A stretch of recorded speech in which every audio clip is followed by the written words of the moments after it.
Yes. Good morning and welcome. I'm going to use my preacher voice. I'm the Reverend Katie Romano-Rippin, your assistant minister, and it is a beautiful day at Cedar Lane Unitarian Universalist Church. It helps when you take the microphone off mute. It's an honor to be here with all of you today and the Reverend Dr. Abhi Janamanchi. Oh. Thank you. Thank you.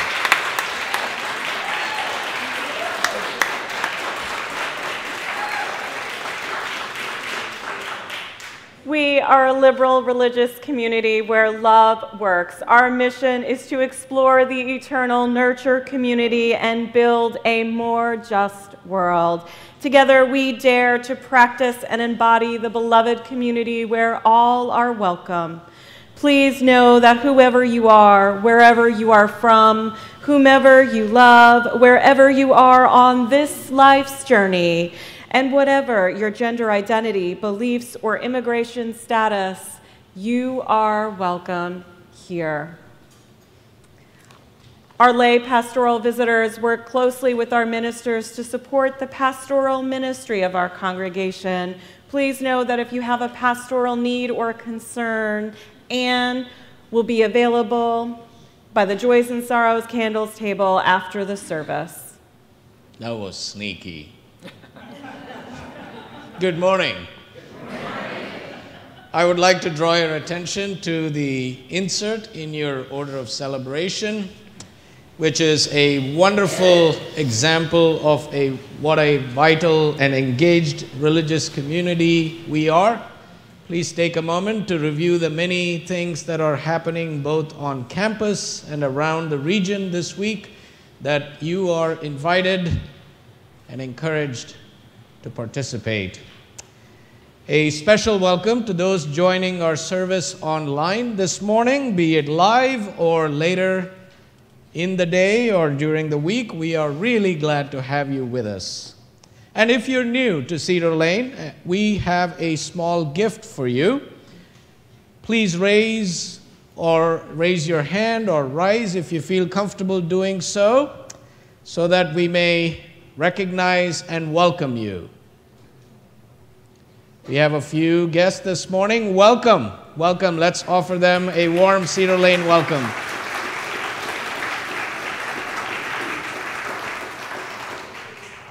Thank you for choosing to worship with us today.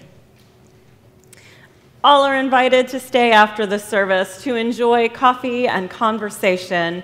Visitors, members, and friends, know that if you choose to use a yellow mug, our friendly Cedar Laners will greet you because at Cedar Lane, yellow means hello.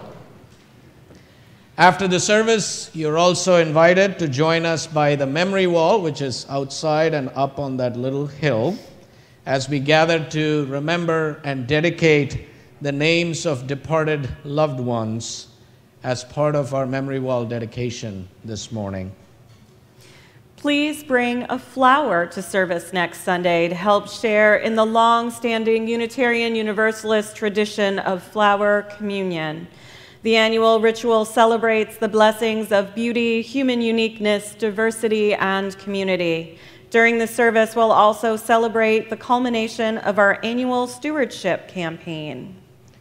And join us after that Sunday service and a light lunch for the annual congregational meeting at noon, where we'll be reviewing the past year, electing new board trustees and officers and members of the nominating committee, approving next year's budget, reconsidering the recent loan from the endowment, and also recognizing our executive director, Sarah Deschler, who is retiring at the end of June after 13 years of dedicated service.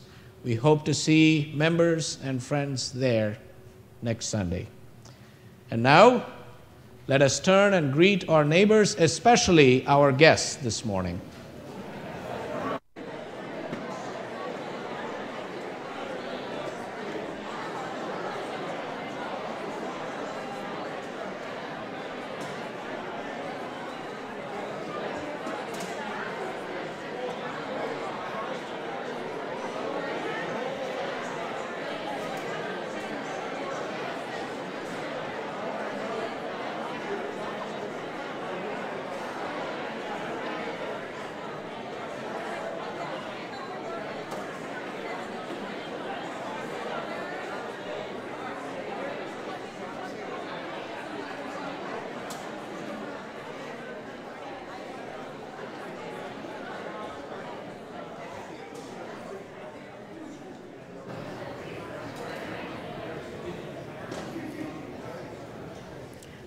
Let us center ourselves for a time of reflection, celebration, and worship.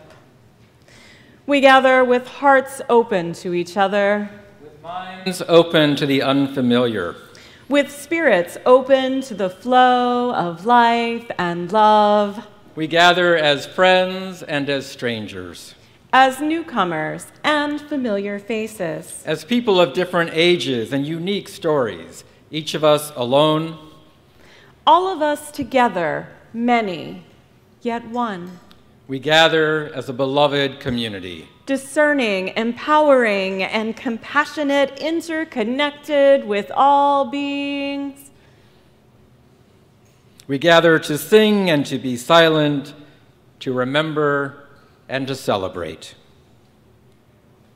Come, let us worship.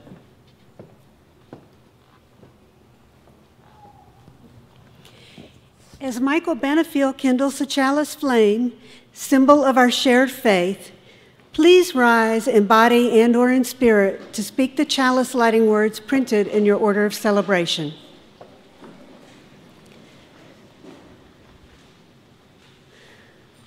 We light this flame of memory, recalling the years past that have brought us to this hour, and the countless lives, known and unknown, that made our lives possible.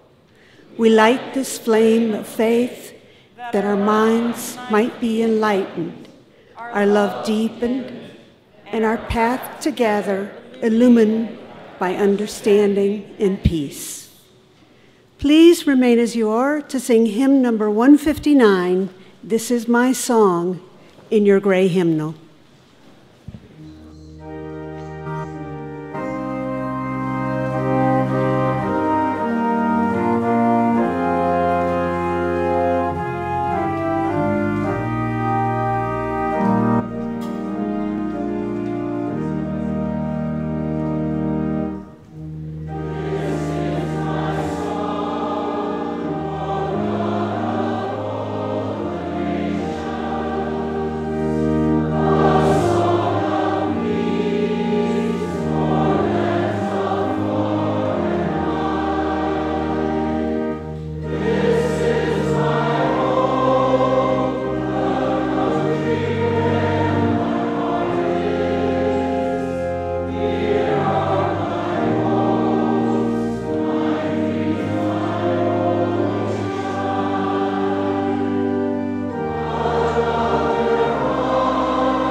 We gather, as we always gather, in sacred space, a place set aside as a sanctuary amid the many challenges of life, a center from which we may gather strength to face these challenges with courage, with grace, and with the spirit of justice.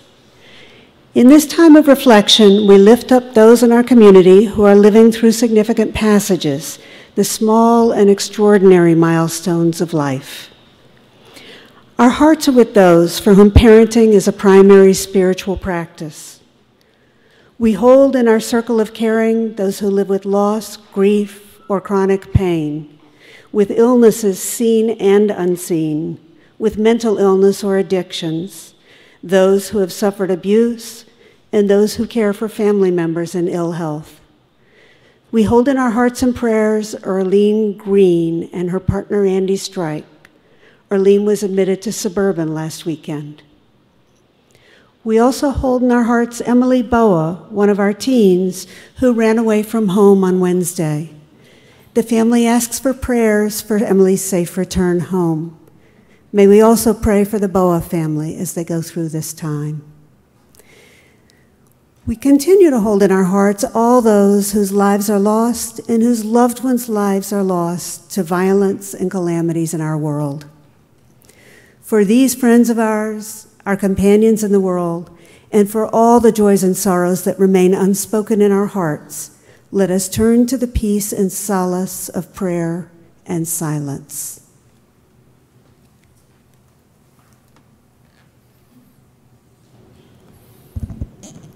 Last year on Memorial Day Sunday, I shared a few words from a beloved writer. I think those words might become an annual tradition for me. They come from Marianne Evans, better known by her pseudonym George Eliot. In the final sentence of Middlemarch, she writes, "The growing good of the world is partly dependent on unhistoric acts, and that things are not so ill with you and me as they might have been is half owing to the number who lived faithfully a hidden life and rest in unvisited tombs." As we enter into the spirit of prayer and meditation, let's keep those words in mind, remembering those who shaped our lives with love and care, the family and friends that each of us holds in the intimacy of our own hearts. Please join me in the spirit of prayer and meditation. Spirit of life and of love, God of many names, God beyond naming. On this Memorial Day weekend, we remember the many heroes who have fought for us here and abroad, in our own time and across all time. The men and women who gave their lives for the values that we and our ancestors hold dear. We remember those who have gone before us, those who marched in peaceful protest, who rose up for justice. We remember those who marched to war in order to uphold truth and virtue, and we remember those who marched against their will. We remember those who didn't come home and those who did, forever changed. On this Memorial Day weekend, we remember, too, the everyday heroes who have walked among us, who go unrecognized and uncelebrated, but who spent their lives doing the daily work of justice, of kindness and care, of service, reaching out to those in need. Let us hold these heroes, known and unknown, in celebrated monuments and in unvisited tombs. Let us hold them in our hearts this morning, and let us remember them with love. During the silence, those grieving a loss or commemorating the anniversary of a loss are invited to stand in mourning and memory. Let us enter the silence together.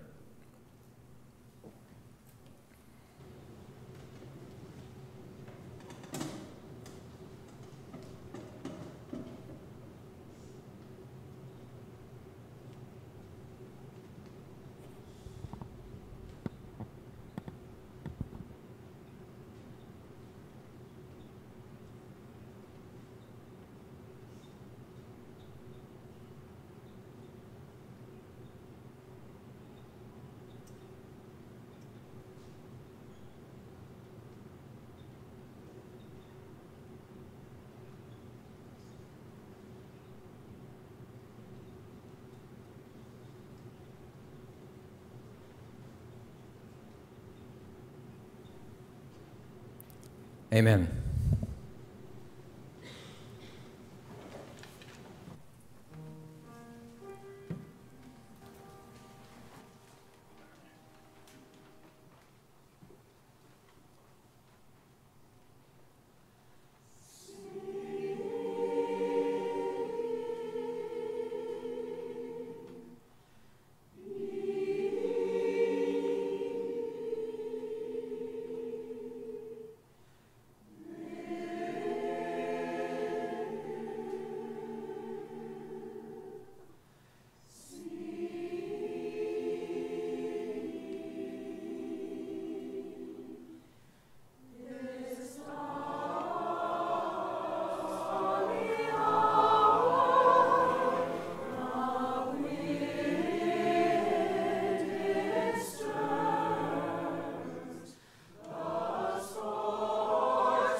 Beautiful.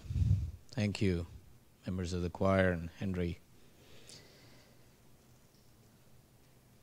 On April 4th, 1967, exactly 1 year before he was assassinated, the Reverend Dr. Martin Luther King Jr. gave a powerful speech at Riverside Church in New York City titled Beyond Vietnam.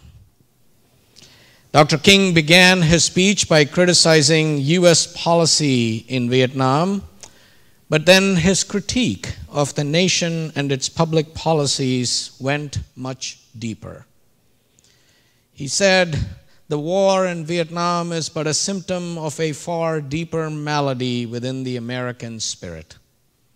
He called for the nation to rapidly shift from a thing-oriented society to a person-oriented society. And when profit motives and property rights are considered more important than people, he said the giant triplets of racism, materialism, and militarism are incapable of being conquered.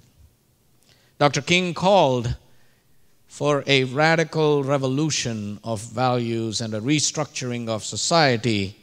True compassion, he said, is more than flinging a coin to a beggar. It is not haphazard and superficial. It comes to see that an edifice which produces beggars needs restructuring. In the 51 years that have passed since Dr. King's speech, conditions have worsened. Military spending today, adjusted for inflation, is higher now than at the height of the Vietnam War. Wealth and income differences between the wealthy and everyone else have widened. Racial bias and structural racism continue to kill and stunt the lives of people of color. So as we prepare to mark Memorial Day, a day of remembrance for those who have died in military service, it is a good time to reflect, take stock of the terrible costs of war. It is a good time to also renew our commitment to rise up, resist, and demand change. Now, when I say war, I also mean militarism, the culture of war, the armies, the arms, industries, economics, policies, propaganda, prejudices, rationalizations that make lethal force and conflict almost inevitable. You see, war does not make sense, period, always. It is the last point on a journey that begins and ends with a failure of the imagination, no matter what the political or social gain or outcome. War is organized violence between large groups of people, nations, cultures, races, religions. War is armed strife, the purpose of which is to kill other human beings and destroy their land, their livelihood, and their property. War brings with it trauma, lifelong wounds, loss, and feelings of shame and guilt. It leaves bleeding or dead bodies on its fields. War is an homage to death. According to a recent Brown University study about the costs of war, since 9/11, over 370,000 people have died due to direct war violence, and at least 800,000 more indirectly due to endless wars of the United States of America.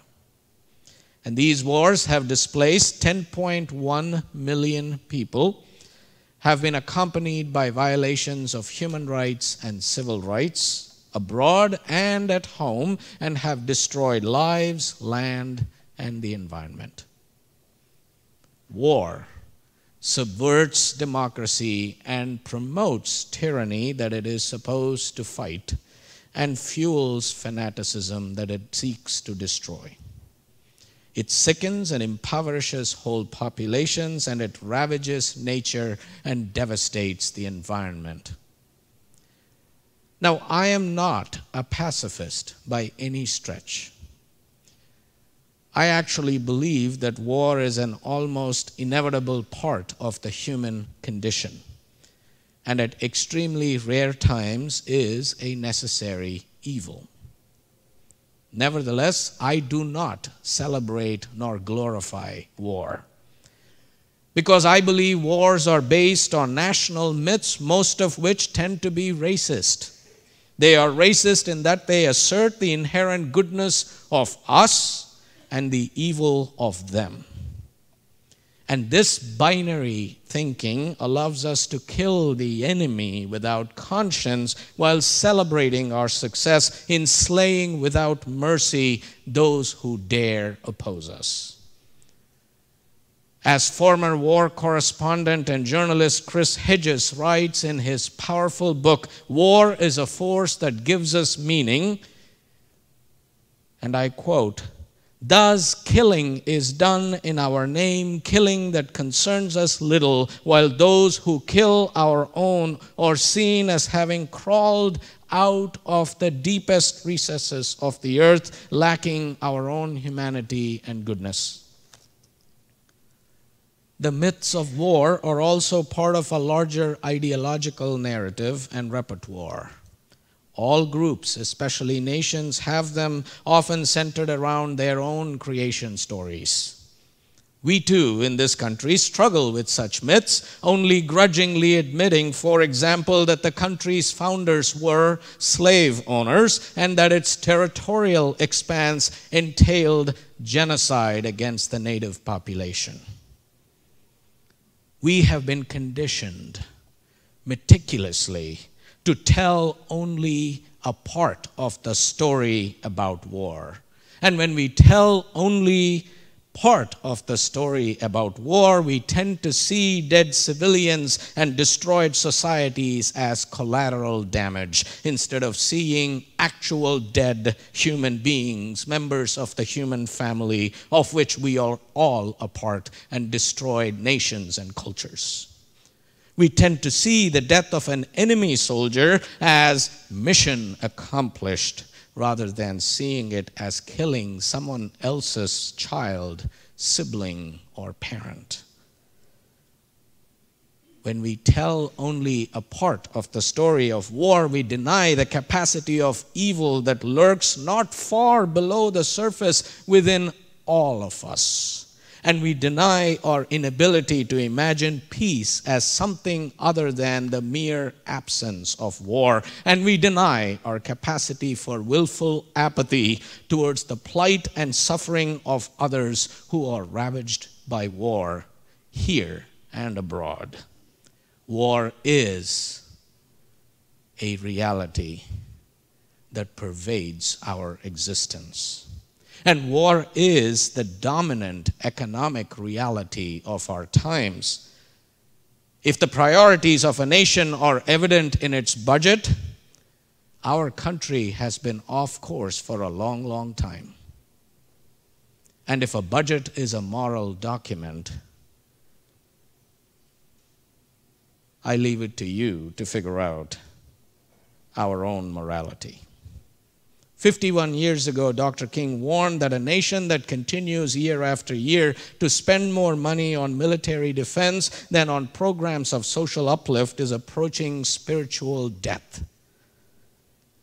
Dr. King's moral challenge, spoken at the time the U.S. was raining bombs and napalm on the people of Vietnam, still applies today. Only the geography has changed. Since Vietnam, the United States has waged an ongoing war against diffuse enemies, siphoning massive resources away from social needs, according to a detailed report on poverty from the New Poor People's Campaign, a national call for moral revival. The report says the current annual military budget at $668 billion dwarfs the $190 billion allocated for education, jobs, housing, and other basic services and infrastructure. Out of every dollar in federal discretionary spending, 53 cents goes towards the military, with just 15 cents on anti-poverty programs. Now, most of these resources do not benefit our troops, just to be clear. In 2016, CEOs of the top 5 military contractors who received all the major contracts earned on average $19.2 million each, more than 90 times the $214,000 earned by a U.S. general with 20 years of experience, and 640 times the $30,000 earned by Army privates in combat.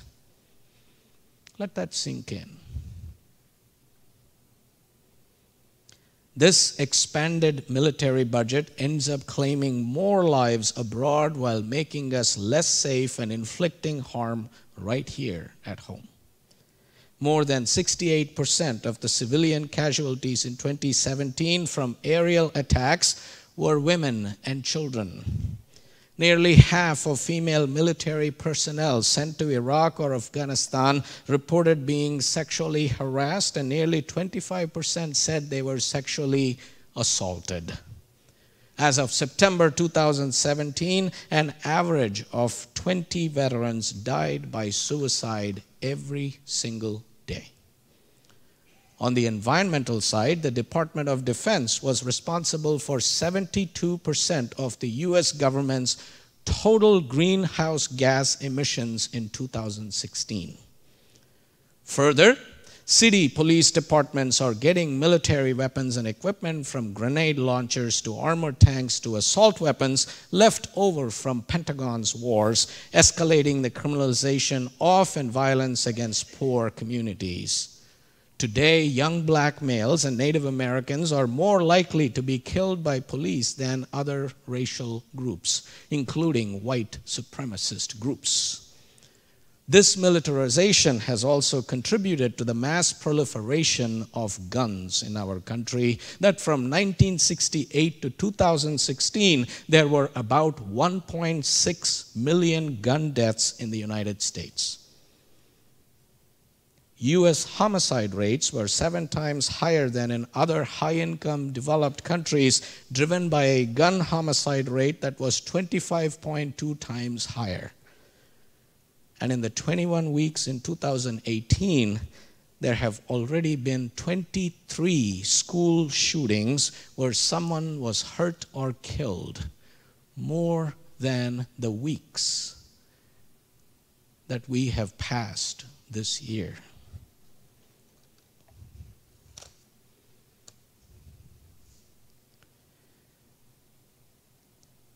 I know all this makes us uncomfortable.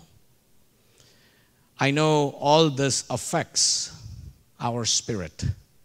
I know all this is not what we want to be thinking about on Memorial Day weekend, when we have plans for barbecues or neighborhood parties or time away at the beach or going to the mall for some wonderful bargains, or join the ranks to display our patriotic fervor, thanking our military for defending freedom and democracy and justice and liberty all over the world and for keeping us safe. I know all this makes us uncomfortable, and some of us may not want to hear this.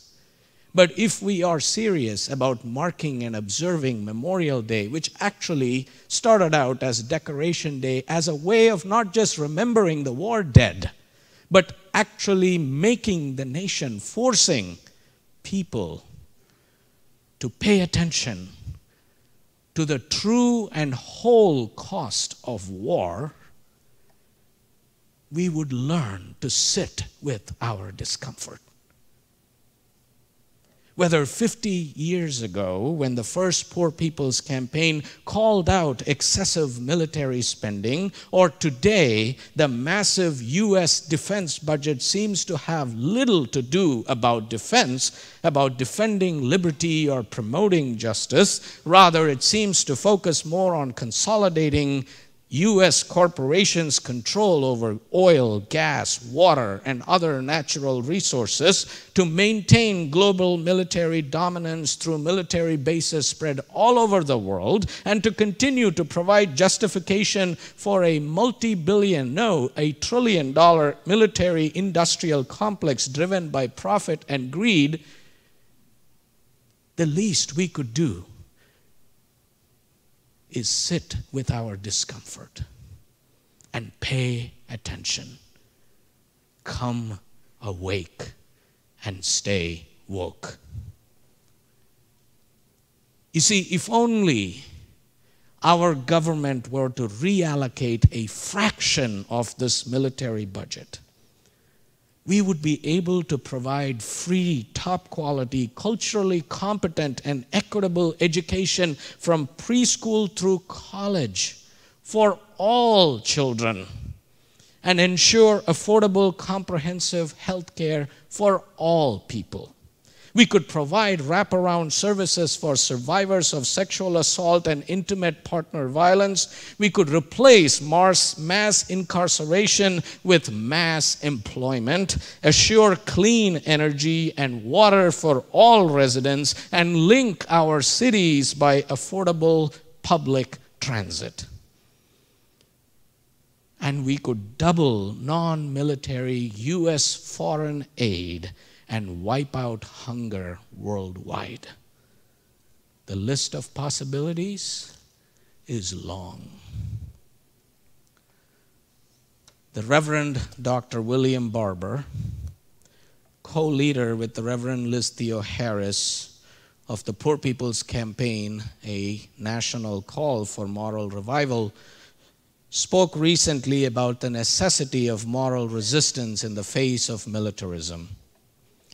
In his speech, he said, "Instead of waging a war on poverty, we are still waging a war on the poor at home and abroad for the financial benefit of the few." He said, if you want to address systemic racism, systemic poverty, ecological devastation, and the false moral narrative, you have to add into those interlocking injustices addressing the war economy and militarism. In that speech, Dr. Barber called for what Dr. King 51 years ago called for a radical revolution of values and the reconstruction of society, where we demand the right to protect our communities from the ravages of war and weapons of war. We demand an end to military aggression and warmongering. We demand a stop to the privatization of the military budget and any increase in military spending. We demand a reallocation of resources from the military budget to education, healthcare, jobs, and green infrastructure jobs, and strengthening a veterans administration system that must remain public. And we demand a ban on assault rifles and a ban on the easy access to firearms that has led to the increased militarization and weaponization of our communities. We demand the demilitarization of our communities on the border and the interior, and demand an immigration system that, instead of criminalizing people for trying to raise their families, prioritizes family reunification, keeps families together, and allows us all to build thriving communities in the country we call our home. It is good to remember all these as we mark this weekend.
Wow. Thank you. Wow.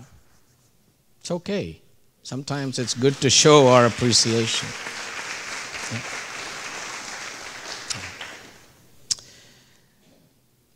So on Memorial Day, we remember not only lives lost in combat, but in post-combat afflictions like mental illness, addiction, divorce, homelessness, and incarceration, and suicide. I am profoundly moved by this ritual of remembering those who died in battle, external and internal, for it is a ritual that allows us to acknowledge death in its wholeness and the horrors of war in its wholeness. The Reverend Kendall Gibbons, in an essay on Memorial Day that she wrote many years ago, asks, "What do the living owe the dead?" Every tribute, she writes, that we offer to those who have been our teachers and guides, those who have loved us and made it possible for us to become who we are, falls short of paying the debt that we owe them. And this, she says, brings me back to the original premise of Memorial Day. What can we now do for those who gave themselves and what they at least believed was the defense of freedom and the land and the people they loved? See, the idea behind Memorial Day was to honor the war dead, to acknowledge a sacrifice, to pay attention to the fact that our lives have been blessed, protected, and enhanced by the choice someone else made to live and ultimately die sacrificially, and to understand the true and full cost of war. So what do we, the living, owe our dead? Especially on Memorial Day, when we consider those who died not from illness or accident or the whittling away of age, but from bullets, bombings, improvised explosive devices, suicide, and moral injury. What do we, the living, owe our war dead? all of them, all of these people dead in the name of protecting those of us who go on living, what do we owe them? What do we owe the ones who died, the others who will die before all this is over, if it is over? For starters, we owe them our remembrance and our gratitude for their ultimate sacrifice in fighting wars that they did not create. We owe them great care to the ways their comrades, the soldiers who are still living, are treated and attended to upon their return. To these veterans, we owe swift and complete care. We owe them accountability. As citizens, we are required to take very seriously the call to arms that may result in the death of many. We are required to hold our elected officials, those who have the authority and the responsibility to put our young people in harm's way, accountable for each and every death. We must hold ourselves and our elected officials accountable to the highest ideals of our nation: freedom, equality, justice. We need to ask if those are the standards that determine our military involvement in the world today.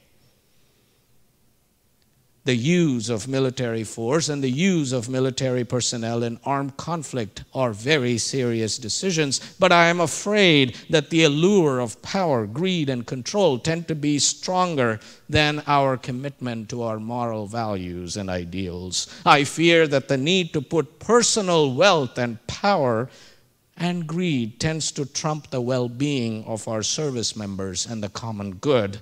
Sacrificing lives on the altar of greed, my friends, is not a just cause, let alone a just war.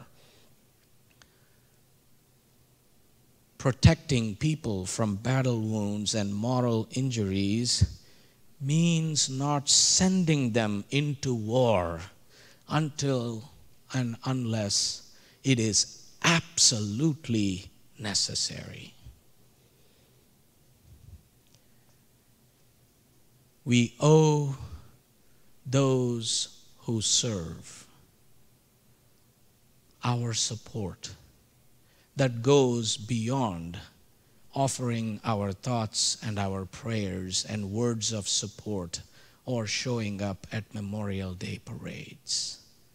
We owe them concrete action, ways in which we force a shift in this narrative in which we are all sleepwalking, in ways being exploited, that in turn allows for this narrative to support, sustain, and let this military-industrial complex thrive. We owe all this and more to our war dead. So on this Memorial Day weekend and on many days, may we recognize those who serve and remember those who have lost and sacrificed and suffered so much. Let us also give thanks for all those who work to heal the wounds of war and violence in all its forms. Let us pray and work and pray with our feet for peace in our lives and in our world, for ourselves, for others, and for this world of ours. Let us pray and hope for the courage to heal and to transform. So may it be.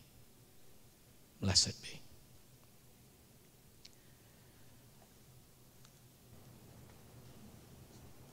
This Memorial Day weekend, we remember all who died in our wars.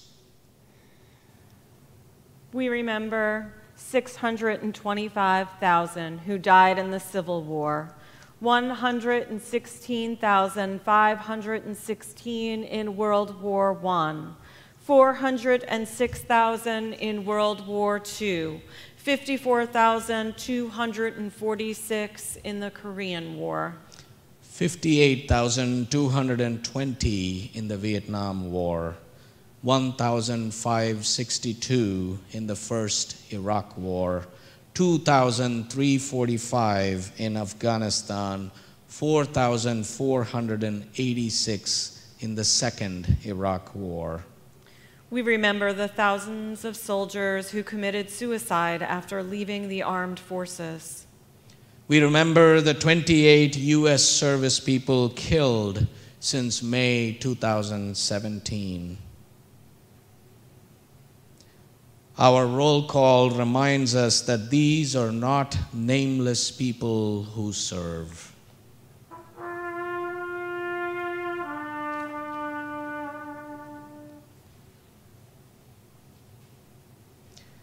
Master Sergeant Jonathan J. Dunbar, Staff Sergeant Deshaun Briggs, Staff Sergeant Carl Ennis, Captain Andreas O'Keefe,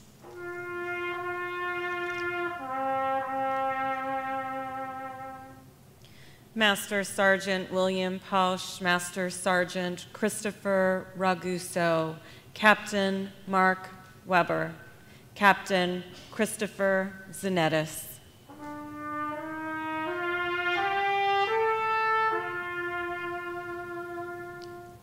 Army Specialist Alexander W. Missildine, Army Sergeant Roshane Uvens Brooks, Army Specialist Alan Levi Stigler Jr., Army Sergeant First Class Mihail Golan.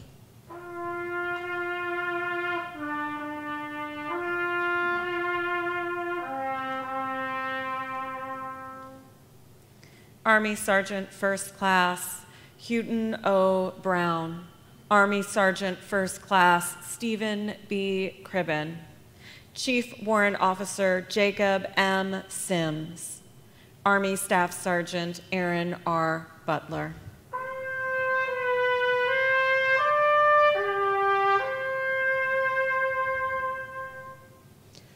Army Specialist Christopher Michael Harris, Sergeant Jonathan Michael Hunter, Army Private First Class Hanson B. Kirkpatrick, Corporal Dylan C. Baldridge.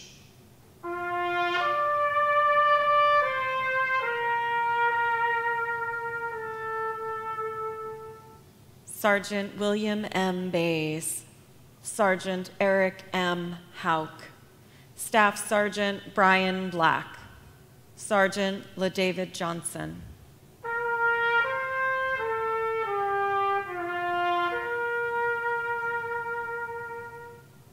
Staff Sergeant Dustin Wright, Staff Sergeant Jeremiah Johnson, Army Specialist Gabriel D. Conde, Staff Sergeant David Thomas Brabander.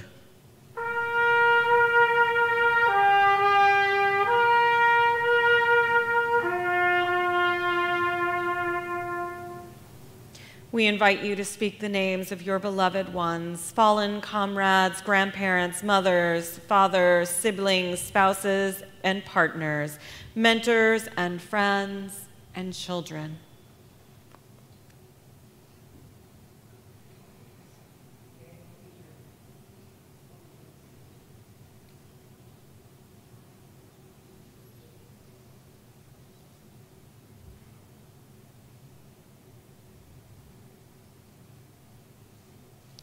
We speak their names that we have not forgotten, and in honor of their service.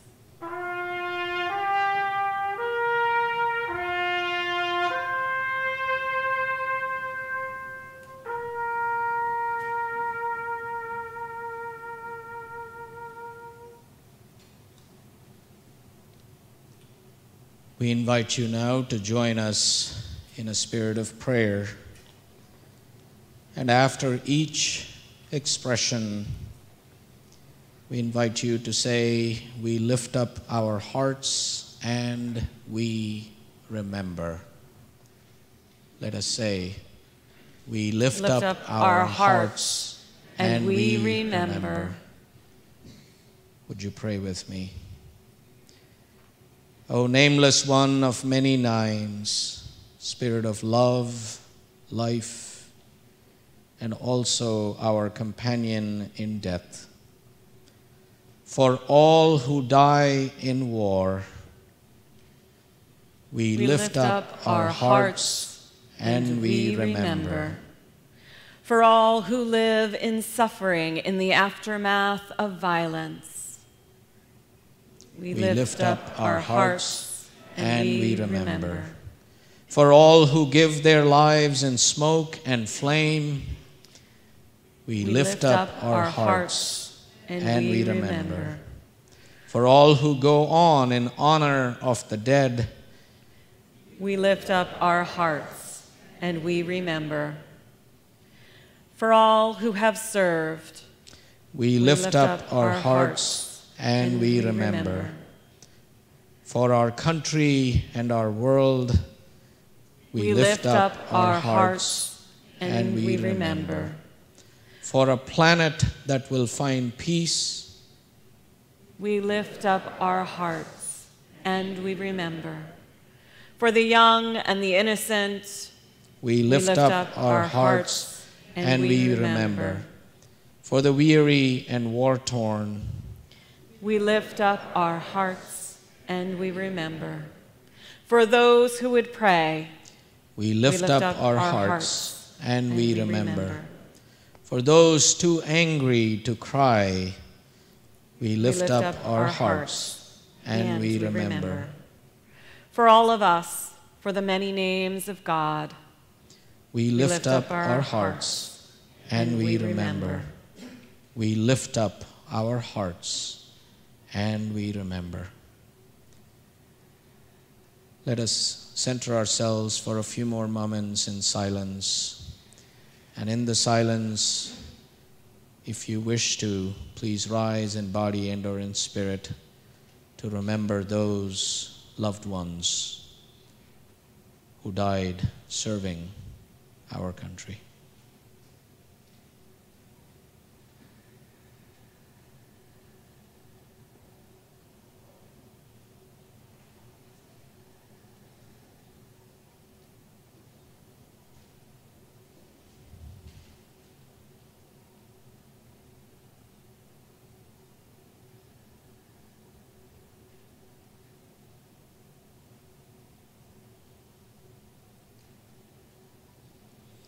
In the name of all that is life-giving, life-nourishing, life-sustaining, we say Shalom, Salam, Om Shanti, Amen, blessed be. So may it be.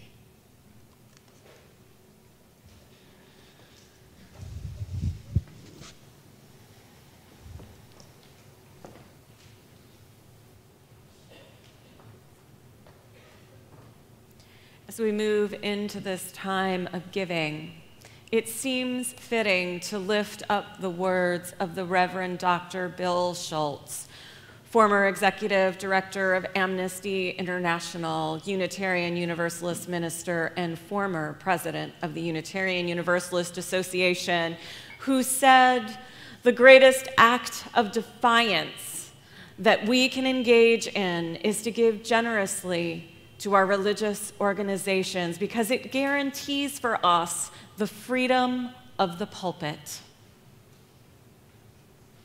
No government organization can tell us what we can or cannot say from the pulpit in our congregations, because we are self-sustaining and self-supporting."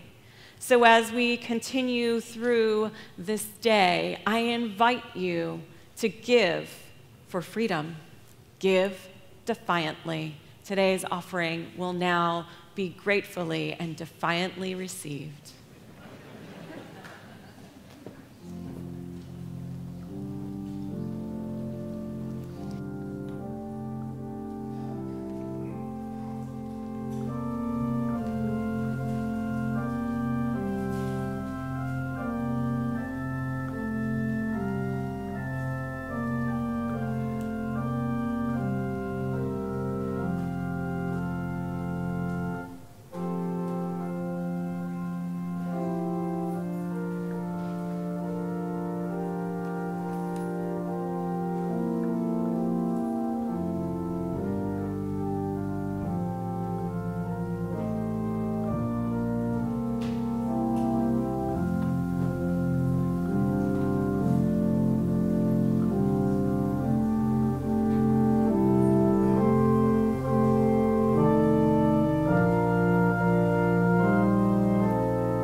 For all that we bring and share to make this a beloved community, may we be grateful.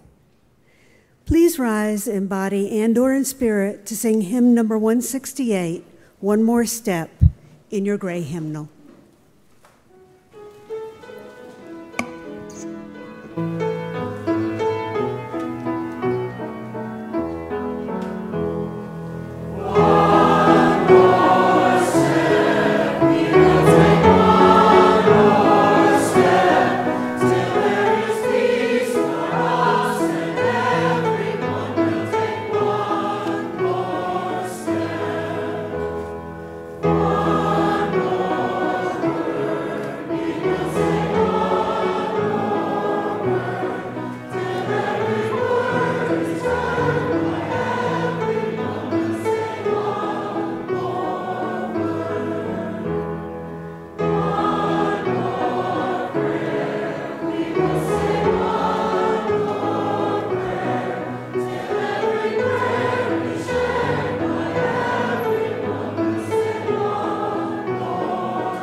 These closing words come to us from Stephanie Brown. I see a different world than the one in the newspapers and on television. I see a world of simplicity, of compassion, where all share their food, their land, their wealth, where knowledge and faith are valued over might. I see a world where the only arms we bear are those we use to embrace each other and hold, where the only shells are those along the seashore, where peace is real and war is an outdated, discarded concept of an unenlightened past.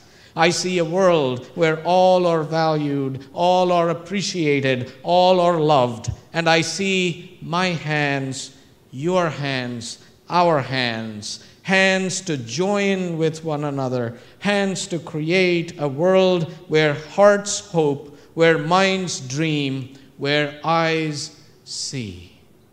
Let us together see this world and work to make it happen. So may it be. Please be seated for the postlude and following which join us by the memory wall.